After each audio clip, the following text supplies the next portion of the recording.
So one of the things that we've noticed with our students, as Jessica and Stacey have pointed out, is that it can be quite a leap from in-person learning or homeschooling or pretty much any other form of learning that isn't online learning into online learning. And so we started something called First Year Seminar, which all new students take 2 weeks before the school year begins. I run this seminar with our new students, and it is essentially a 2-week orientation over the summer. Students, before we did this, we found were learning all the things about technology, they were building community, they were learning content, all in one fell swoop as they were new students here. And it was a lot for them. It's a big, big curve to get comfortable with the technology, get comfortable with your classmates and interacting online, and be comfortable with the content that they're learning. So last year was the first summer that we introduced First Year Seminar, and everything I've heard is that it was a huge success. Students have written little sales pitches for me saying that they couldn't imagine the year without First Year Seminar. It really does build those technology skills that they need to, quote unquote, get comfortable with their face on Zoom before they are in their classes full time.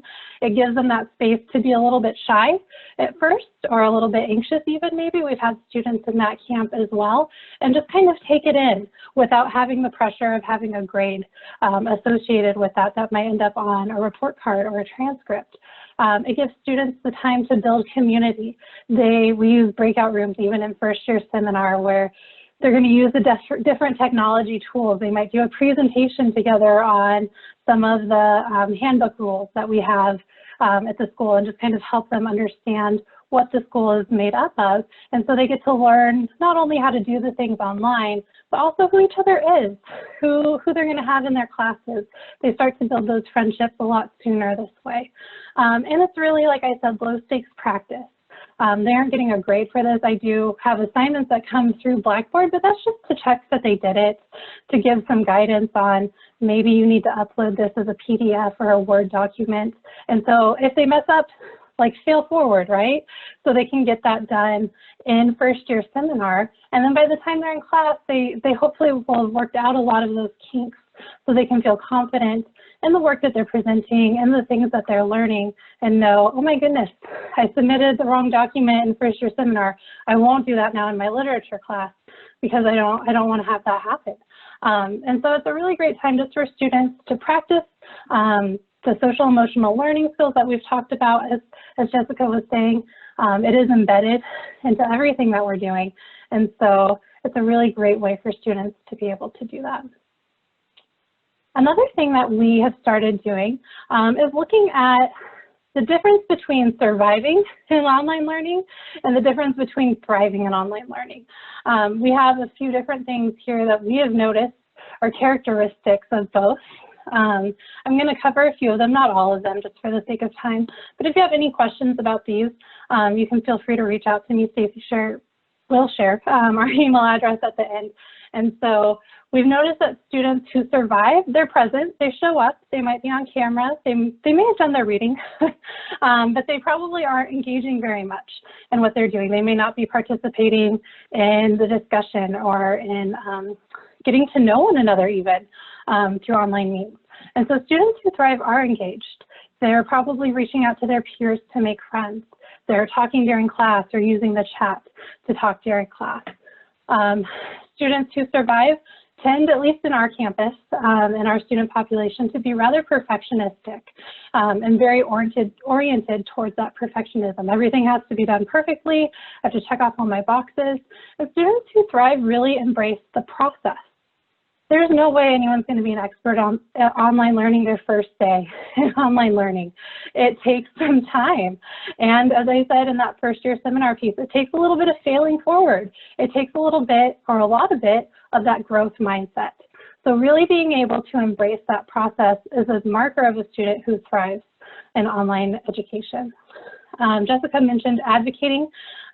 We really like to see students self-advocate.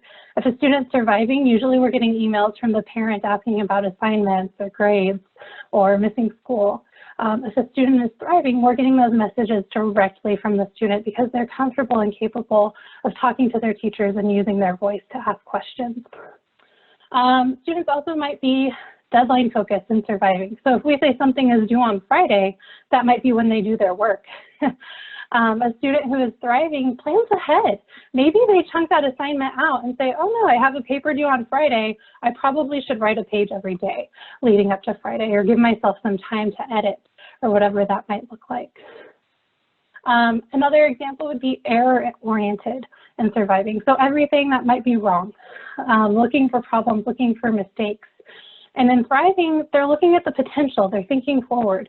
I think that that really works for schools as well. I know when the pandemic hit, a lot of people were very error-oriented, which makes a lot of sense. We had like, a lot of folks had like 2 weeks, 2 days to move a whole entire operation online. And a lot of folks were like not being able to see how that would work.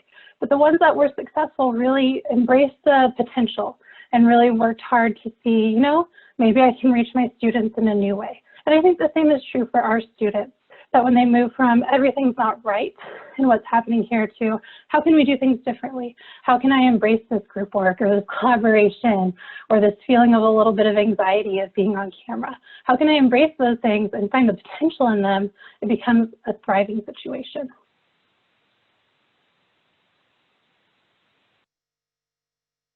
All right, thanks, Erica. All right, this is our last slide, and we're going to leave just a few minutes for questions. So these are things that we believe that you should look for as characteristics of good online learning. And if you're having to make a quick jump to online learning, or you're going to do some version of remote learning, these are things that you should be able to try to build in your courses to the best of your ability. And the first one is the course needs to be rigorous. It needs to be appropriately challenging so that students can work hard and earn an A and feel that sense of accomplishment. I know I've already talked about that a little bit, but it's really, really important. There's no sense of pride, there's no growth, there's no positive benefits for just, you know, being in a class and earning an A because you don't have to do anything. So you really want to find a course that challenges your student to work at a level that helps them grow, but gives them that sense of reward that they can earn an A if they earn it. But not so hard that, you know, that they can't succeed. It needs to have that right zone of proximal development there. So Dr. Potts will talk about personalized. Yeah, the next thing that you're looking for is a curriculum that is personalized. And that doesn't mean that it's completely individual to each student, but each course should provide students with supportive learning environments that addresses their individual needs and provides opportunities for students to take responsibility for their learning and maybe even take the reins in their learning as they get older. So one thing that I can think of that I've had to do recently is in one of my English classes, I discovered that a lot of my students had already read the book that I had planned for the spring semester. And so after I pulled them in the fall and we talked a little bit about what we'd be reading, we decided to make a change to the curriculum. So we swapped out the book. We were still hitting a lot of the same objectives, but I was able to be flexible to the needs of the students in my classroom. And now we can flip back and forth between those books based on what the students need. So that course was personalized to that cohort. And critical thinking is huge today. It really is something that all schools should be emphasizing. Courses should provide opportunities for participants to think critically, form and support opinions, and experience a variety of perspectives. Really emphasizing not telling students what to think, but giving them the tools so that they can form and support their own opinions. And this is something that, you know, we do in every single subject. But the more our society changes, the more we need to be able to understand a variety of perspectives and really recognize each other as human beings and come together. And critical thinking is just such an important skill that gives students that opportunity to do that. The next thing you're looking for is rich discourse within the course. And Erica already talked about the differences between students being consumers and producers, and your aim really should be toward being a producer, having the students be producers. So strong courses rely on a rich and authentic two-way discourse between all participants, so students and teachers. And the goal is to get the students talking about subjects at a high level and leading them toward taking the reins in the course so they can do most of the discourse on their own and the teachers are just there as guides and moderators. And collaboration comes in two forms. It's synchronous and asynchronous. So students should have the opportunity to work together in real authentic learning environments and collaborate with each other. And we intentionally use the word collaborative and not group work, because group work can often be dumped on one person, but a really well-designed collaboration requires everybody to contribute so that the end result is better. Courses, even though they're online, it's important that participants don't feel isolated in their learning environment. We have a little, inside motto that we use that, online learning shouldn't be isolating. And when students and adults are working together and collaborating for real growth, that experience becomes very personal to them. And the last thing you're looking for is flexibility. So online courses should have a flexible learning plan so that they're responsive to the needs of the individual student. So in that way, it's very similar to personalized. So there should be one more or more than one path through a course. Sometimes that includes offering different texts or different project options, and maybe even offering different ways to assess. So basically, we're looking at differentiation principles. And if those principles are in place, then you're more likely to have a flexible course.